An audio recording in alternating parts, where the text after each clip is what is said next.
ন্যাপলার তো দেখছি খুব কবি ভাব, তাহলে এখন একটা কবিতা বলবে, সবাই শোনো। কবিতা খুব খারাপ। আমার কিস্তু তো প্রচুর কবি হয়ে গেছিল। গাড়িতে লন্ডেতে রাঙাদা কাপড় নিতে আসছিল না, তার হিসাবের খাতায় একটা হিহি কবিতা লিখে ফেলেছিল। ওই কি কবিতা শোনা দেখি তেলা। কবিতাটা এরকম ছিল, শোন। দাঁড়াও, মনে করিনি। মনে পড়েছে, শোনো। রামধনের ওই বৃদ্ধ গাধা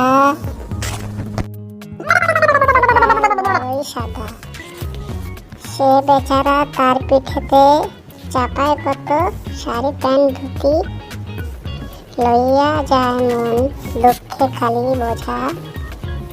গাধা একখান ধুতি প্যান্ট পরতে না পারে। আরে বেশ বেশ লিখেছ তো, শুনে চোখে জল চলে আসলো। খুব করুণ। বেশ লিখেছ তো, চোখে জল চলে আসছে, খুবই করুণ।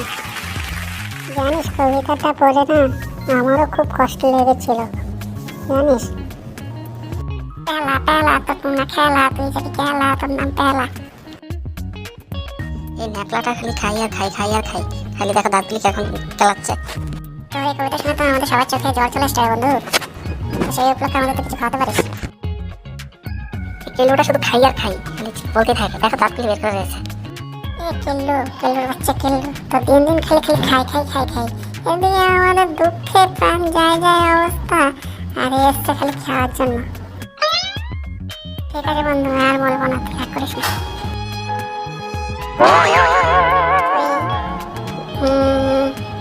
চল তাহলে একটা গানই গাই সবাই মিলে, কি বলিস?